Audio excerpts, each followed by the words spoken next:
We have a fantastic selection of oak trees behind me here, and I'll mention a couple of them. Now, as I mentioned, there are literally hundreds of varieties of insects that use the oak tree for some portion of their life cycle, whether it's feeding on the tree, laying eggs on a tree, any number of things. So planting oak trees is one of the single best things that you can do to help the ecosystem.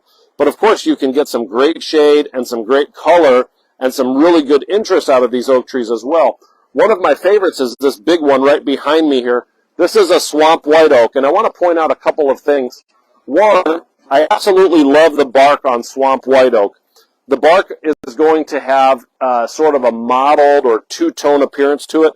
It's sort of naturally exfoliating, and so you're going to see big brown blotches like this, and then sort of these gray sections like that, and it just gives a really unique texture to the tree. The reason that it is called a swamp white oak is it is very tolerant of wet soils, although it does not need wet soils.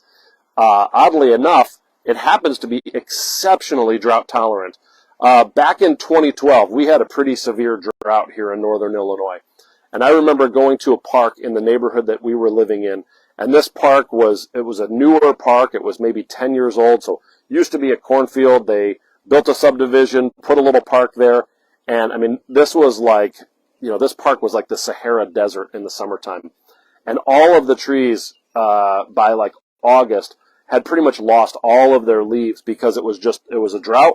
It's totally natural for trees to start to thin themselves out because they don't have enough moisture to maintain the number of leaves that they had in the canopy in the springtime. So they start dropping leaves. Leaves are turning yellow, falling off. And the swamp white oaks along this little bike path that was, or walking path that was through this park, were dark green and perfectly healthy. They did not receive any more water or anything. It was just, they're just naturally drought tolerant. They have a big, deep root system so they can find water down below, and they really are efficient with their water, which makes them very drought tolerant. The top of the leaf on these is kind of a nice glossy dark green, and the underside, which probably doesn't show up super well on the camera, is sort of a fuzzy white. So swamp white oak, really, really good shade tree. Specifically if you have crummy ground, again, we have a beautiful one planted here in the garden center. Back in 06, when 05 is when emerald ash borer was first discovered in our area. In 06, we took out an ash tree that we had planted here, and we replaced it, I think later that year, maybe early the following year, with a nice swamp white oak. That swamp white oak is planted it's in the garden center.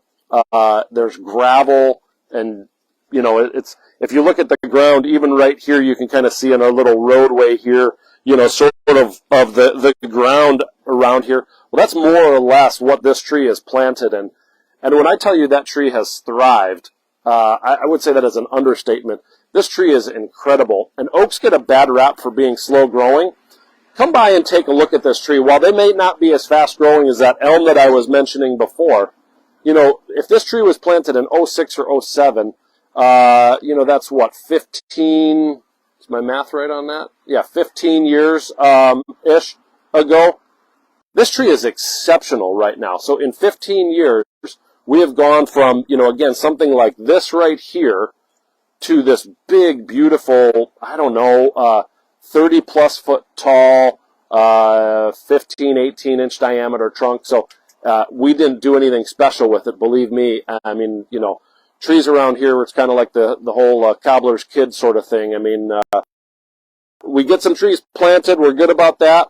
But, there's not a whole lot of TLC happening. We are very busy around here, as you may know. And so we're not out there babying these trees that we plant. We're going to get them in. We're going to get them some water periodically, and that's it. We're not doing anything fancy with them. So if you're interested in oak trees, check out the swamp white oak. Another one that I want to tell you about is the northern pin oak. And that's this group right over here. So, 3 very large regular pin oak. Now, I do love the trees, but we are treating them every year for a nutrient deficiency called iron chlorosis. The regular pin oak is very sensitive to the soil pH.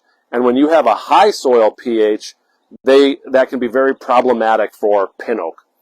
Ours are doing pretty well. I'm pretty fortunate there. And like I said, we are treating the soil and having nutrients injected into the soil to sort of help that situation out. However, the northern pin oak is not pH sensitive. So the northern pin oaks behind us here are going to be a pyramidal shaped tree, so they're kind of narrow at the top and a little wider at the bottom. They grow quite fast. They can grow 2, maybe even 3 feet a year, so it's a pretty fast growing oak tree. And they have beautiful fall color, nice maroons and red colors, so very nice fall color, very fast growing, and then they do have that unique shape, that sort of pyramidal shape that the regular pin oak was known for and was widely planted in the 70s, 80s, 90s. We stopped growing it a long time ago because it just really is not a tree that's well suited to our soil conditions here. But the northern pin oak is a really great tree.